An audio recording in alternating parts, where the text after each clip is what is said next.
ನನ್ನ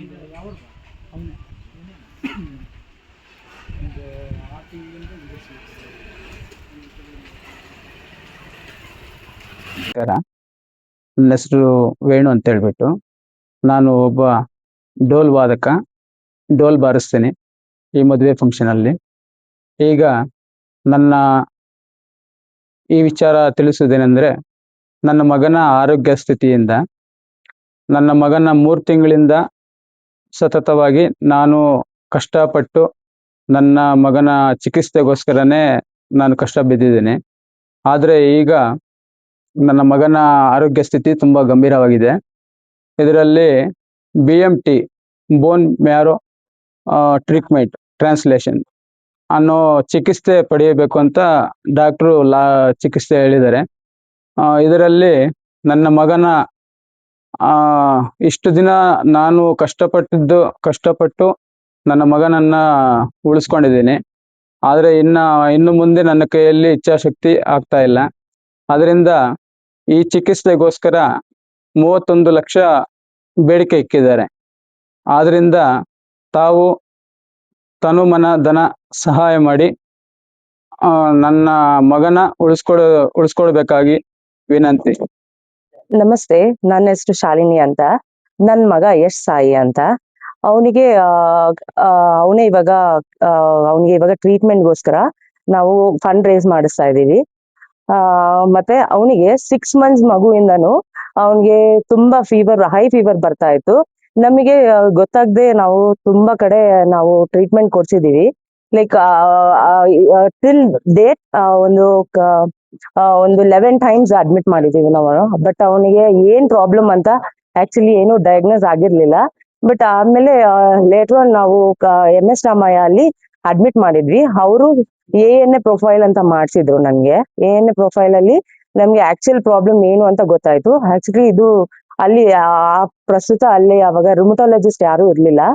ಸೊ ಅವರು ಆಸ್ಟರ್ಗೆ ರೆಫರ್ ಮಾಡಿದ್ರು. ಡಾಕ್ಟರ್ ಸಾಗರ್ ಬಟಾಟ್ ಅಂತ. ಅವ್ರು ನಮ್ಗೆ ಯಶ್ಗೆ ಟ್ರೀಟ್ ಮಾಡ್ತಾ ಇದ್ದಿದ್ದು ಡಾಕ್ಟ್ರು. ಅಲ್ಲಿಂದ ನಮ್ಗೆ ಟ್ರೀಟ್ಮೆಂಟ್ ಶುರು ಆಯ್ತು. ಲೈಕ್ ಅವಾಗಿಂದಾನು ನಾವು ಅವನಿಗೆ ಕಂಟಿನ್ಯೂಸ್ ಆಗಿ ಮೆಡಿಕೇಶನ್ಸ್ ಎಲ್ಲ ಇದ್ರು. ಬಟ್ ಆಗಾಗ ಅವನಿಗೆ ಆಪ್ಸಸ್ ಎಲ್ಲ ಆಗಿದೆ. ಅವನಿಗೆ ಲೈಕ್ ಬಿಹೈಂಡ್ ಇಯರ್ ಎಲ್ಲ ಸ್ವಲ್ಪ ಆಪ್ಸಸ್ ಎಲ್ಲ ಆಗಿದೆ. ಆಗಲ್ಲೂ ಅಷ್ಟೇ ತುಂಬಾನೇ ಖರ್ಚಾಗಿತ್ತು. ಆಸ್ಟರ್ ಅಲ್ಲಿ ತುಂಬಾ ಖರ್ಚಾಗಿತ್ತು. ಬಟ್ ಈಗ ಅವನಿಗೆ ಬೇರೆ ಆಪ್ಷನ್ನೇ ಇಲ್ಲ. ಲಾಸ್ಟ್ ಇಯರ್ 2 ಮಂತ್ಸ್ ಇದ್ವಿ MS ರಾಮಯ್ಯ ಅಲ್ಲಿ ಹತ್ರ ಒಂದು 7 lakhs ವರೆಗೂ ಖರ್ಚಾಯ್ತು. ನೆಕ್ರಟೈಸಿಂಗ್ ನಿಮೋನಿಯಾ ಅಂತ ಆಗಿತ್ತು.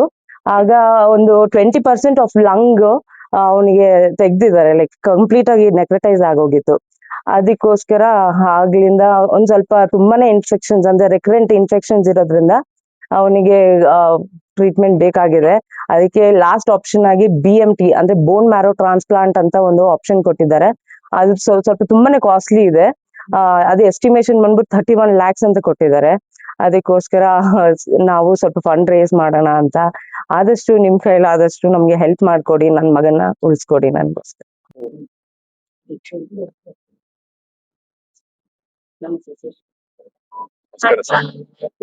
ಏನ್ ಸಮಾಚಾರ? ಎಷ್ಟು ಏಜ್ ಇವನ್ಗೆ? 8 years sir. Very good. ಮನೆಯಲ್ಲೇ ಇದ್ದೀರಾ? ಕನ್ನಡ ಬರ್ತಾ? ಸ್ಕೂಲ್ ಹೋಗ್ತಾ ಇಲ್ಲ? ಫುಲ್ ಆರಾಮಾಗಿ ಮನೆಯಲ್ಲಿ ಇದ್ದೀರಾ? ಅದೇ ಆಚೆ ಕರ್ಕೊಂಡು ಹೋಗ್ರೇನೆ ಇನ್ಫೆಕ್ಷನ್ಸ್ ಸರ್. ಅದು ತುಂಬಾ ರೆಕರೆಂಟ್ ಆಗಿ. ಆಮೇಲೆ ಪೇನ್ಸ್ ಏನಾದ್ರು ಇದೆಯಾ? ಸರ್ ಆಥ್ರೈಟಿಸ್ ಅಂತ. ಆಥ್ರೈಟಿಸ್ ಅಂದ್ರೆ ಬೋನ್ಸ್ ಮತ್ತೆ ಅದೆಲ್ಲ ಸ್ವೆಲ್ಲಿಂಗ್ ಇದೆ ಸರ್ ಅವನಿಗೆ. ಅವಾಗ ಪೇನ್ ಆಗುತ್ತಾ? ತುಂಬಾ ಪೇನ್ ಇದೆ ಸರ್. ನಡಿಯಕ್ಕೆ ಆಗಲ್ಲ. ಅಂದ್ರೆ ಕ್ಯಾರಿ ಮಾಡ್ಬೇಕಾಗುತ್ತೆ ಅವನ್ನ. ಅಂದ್ರೆ ಅದು ನೋವು ತೋರ್ಸ್ಕೊಂತಾನ ಅಳ್ತಾರ ಆತರ ಎಲ್ಲ ಮಾಡ್ತಾನ? ತುಂಬಾನೇ ಸರ್. ಫೀವರ್ ಬರುತ್ತೆ. ಕ್ರಾಸ್ ಆಗುತ್ತೆ. 102, 103 ಕ್ರಾಸ್ ಆಗುತ್ತೆ ಸರ್. ಯಾಕಾಯ್ತು ಈ ತರ ಅವ್ನಿಗೆ? ಸರ್ ಗೊತ್ತಿಲ್ಲ. ಅವನಿಗೆ 6 ಮಂತ್ಸ್ ಆಗ್ಲಿಂದಾನೇ ಸ್ವಲ್ಪ ಹೈ ಫೀವರ್ಸ್ ಎಲ್ಲ ಜಾಸ್ತಿ ಬರ್ತಾ ಇತ್ತು. ಮತ್ತೆ ಬೆಳವಣಿಗೆ ಇರ್ಲಿಲ್ಲ ಸರ್. ಗ್ರೋತ್ ಪ್ರಾಪರ್ ಆಗಿ ಇವಾಗ ಒಂದು 6 ಮಂತ್ಸ್ ಮಗುಗೆ ಯಾವ ತರ ಗ್ರೋತ್ ಇರ್ಬೇಕು ಆತರ ಏನು ಇರ್ಲಿಲ್ಲ ಅವನಿಗೆ. ಈಗ ಆಗ ನಾವು ಅಡ್ಮಿಟ್ ಮಾಡಿದ್ವಿ ಸರ್ MS ರಾಮಯ್ಯ ಅಲ್ಲಿ. ಅವರು ANA ಪ್ರೊಫೈಲ್ ಅಂತ ಮಾಡಿ ಅಲ್ಲಿ ಆಗ ರೆಮಟಾಲಜಿಸ್ಟ್ ಯಾರು ಇರ್ಲಿಲ್ಲ. ಆಗಿಂದ ಆಸ್ಟರ್ಗೆ ರೆಫರ್ ಮಾಡಿದ್ವಿ. ಡಾಕ್ಟರ್ ಸಾಗರ್ ಬಟಾಟ್ ಅಂತ ತೋರಿಸ್ತಾ ಇದ್ದೀವಿ ಅಲ್ಲಿ. ಅವಾಗಿಂದ ಒಂಚೂರು ಪರವಾಗಿಲ್ಲ sir. From then is on medication. But ಪರವಾಗಿಲ್ಲ. ಪರವಾಗಿಲ್ಲ. ಆಗಿಂದ ಪರವಾಗಿಲ್ಲ. ಬಟ್ ಲಾಸ್ಟ್ ಇಯರ್ ಇಂದ ಮತ್ತೆ ಜಾಸ್ತಿ ಆಗ್ಬಿಟ್ಟಿದೆ ಸರ್. ಅವ್ನಿಗೆ ನೆಕ್ರಟೈಸ್ ಆಗೋಗಿತ್ತು sir. Pneumonia like lung infection ಆಗಿ ಇನ್ಫೆಕ್ಷನ್ ಆಗಿ ಅವ್ನಿಗೆ ಅವರು 20% ಆಫ್ ಲಂಗ್ಗೆ ತೆಗೆದ್ಬಿಟ್ಟಿದ್ದಾರೆ. ತುಂಬಾ ನೆಕ್ರಟೈಸ್ ಆಗಿ ಅವ್ನು 2 months ಕ್ರಾನಿಕ್ ಆಗಿದ್ದ ತುಂಬಾ. ಆತರ ತೆಗಿಯೋದ್ರಿಂದ ಏನ್ ತೊಂದ್ರೆ ಇಲ್ಲ? ಸರ್ ತೊಂದ್ರೆ ಏನೂ ಇಲ್ಲ, ಇಲ್ಲಿವರೆಗೂ ಪರವಾಗಿಲ್ಲ, ಚೆನ್ನಾಗಿದೆ. ಆಗಿಂದ ಸ್ವಲ್ಪ ಇನ್ಫೆಕ್ಷನ್ಸ್ ಎಲ್ಲ ತುಂಬಾ ಜಾಸ್ತಿನೇ ಆಗ್ತಾ ಇದೆ ಸರ್. ಈಗ ಲಾಸ್ಟ್ ಆಪ್ಷನ್ ಆಗಿ BMT ಅಂತ ಹೇಳಿದ್ದಾರೆ. ನೋಡ್ಬೇಕು ಸರ್, ಅದು ತುಂಬಾ ಕಾಸ್ಟ್ ಜಾಸ್ತಿ ಇರೋದ್ರಿಂದ. ಅದ್ ಮಾಡಿದ್ರೆ ಸರಿ ಹೋಗ್ತಾನಂತ? ಸರ್ 70-30 ಕೊಟ್ಟಿದ್ದಾರೆ. 70% ಆದ್ರೆ 30% ಗ್ಯಾರಂಟಿ ಕೊಡಕ್ಕಾಗಲ್ಲ ಅಂತ ಹೇಳಿ. ನೋಡ್ಬೇಕು. ಅಂದ್ರೆ ಈಗಲೇ ಮತ್ತೆ ಅದು ಮತ್ತೆ ಸೆಲ್ಸ್ ಕಾಣಿಸ್ಬೋದು ಅಂತ. ಮೇ ಬಿ ರಿಲ್ಯಾಕ್ಸ್ ಆಗ್ಬೋದು, ಇಲ್ಲ ಅಂದ್ರೆ ಆರಾಮಾಗಿ ಆಗ್ಬೋದು. ಕೀಮೋ ಎಲ್ಲ ಆಗಿದೆಯಾ ಹಂಗೆ? ಇಲ್ಲ ಸರ್, ಇವರು ಮಾಡ್ತಾರಂತೆ, ಅದು ಕೀಮೋ ಕೊಟ್ಟು ಮಾಡೋದಂತೆ.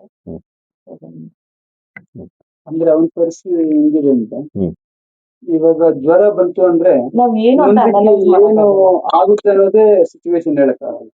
ಆ ತರ ಅವ್ನ ಪ್ರಾಬ್ಲಮ್. ಅಂದ್ರೆ ಏನು ಇನ್ಫೆಕ್ಷನ್ ಆಗಿರೋ ನೋಡ್ಕೊಬೇಕು. ಅಂದ್ರೆ ಮೇ ಬಿ ಬ್ಲೀಡಿಂಗ್ ಎಲ್ಲಾನು ಆಗ್ಬೋದು ಸರ್ ಅವನಿಗೆ. ಈ ಹೈಲಿಡ್ಸ್ ಅಲ್ಲಿ ಬ್ಲೀಡಿಂಗ್ ಸ್ಟಾರ್ಟ್ ಆಗ್ಬೋದು, ಮತ್ತೆ ನೋಸ್ ಅಲ್ಲಿ ಮತ್ತೆ ಫ್ಲೇರ್ ಅಪ್ ಆಗ್ಬೋದು. ಎಷ್ಟು ವರ್ಷದಿಂದ ಇದೆ ಈ ತರ? ನಿಮ್ಗೆ ಗೊತ್ತಾಗಿದ್ದು ಎಷ್ಟು ವರ್ಷ ಆಯ್ತು? ಸರ್ ಅವ್ನು 6 months ಇಂದಾನೇ ನಮ್ಗೆ ಗೊತ್ತಿದೆ.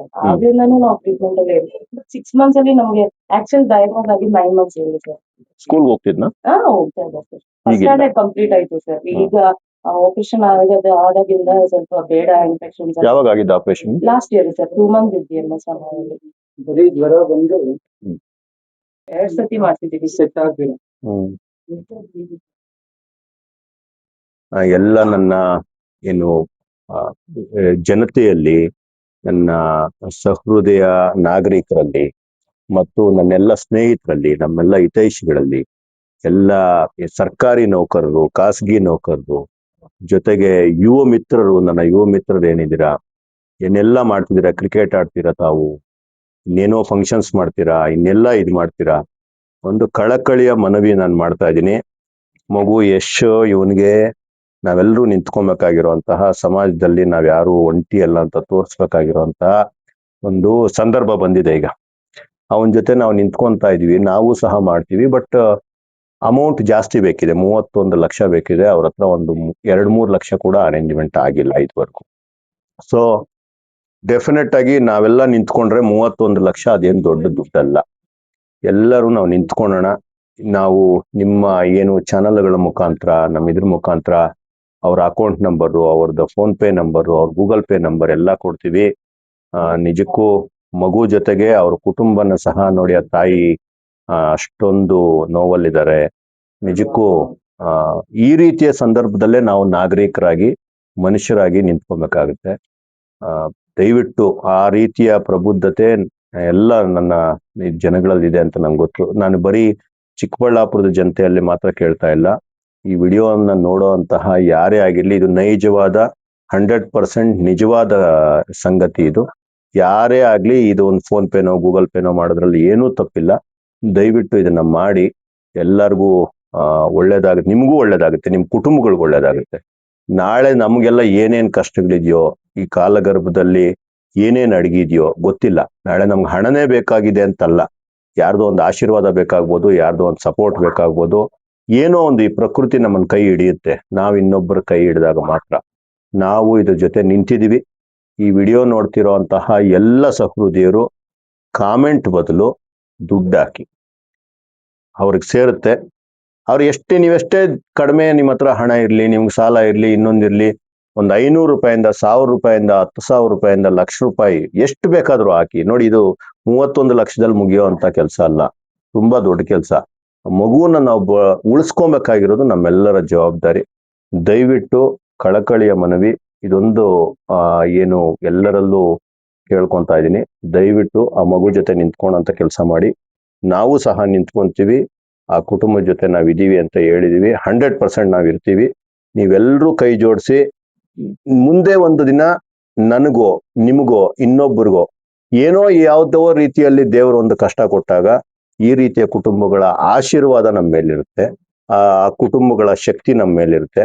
ದಯವಿಟ್ಟು ಕಳಕಳಿಯಾಗಿ ಎಲ್ಲರನ್ನೂ ಮನವಿ ಮಾಡ್ತಾ ಇದ್ದೀನಿ. ಅದ್ರ ಜೊತೆಗೆ ನಾವು ಏನ್ ಮಾಡ್ಬೇಕು ಅಂತ ಹೇಳಿದ್ವಿ ಅಲ್ಲಿ ಹೇಳಿದೀನಿ. 100% ನಮ್ಮ ಪ್ರಕಾರ ನಾವು ನಡ್ಕೊಂತೀವಿ. ನೀವೆಲ್ಲರೂ ಇವ್ರ ಜೊತೆ ನಿಂತ್ಕೊಂಡ್ರೆ ಇದು ಯಾವ ದೊಡ್ಡ ವಿಷಯ ಅಲ್ವೇ ಅಲ್ಲ. ದಯವಿಟ್ಟು ನನ್ನ ಕಳಕಳೆ ಮನವಿ. Thank you so much.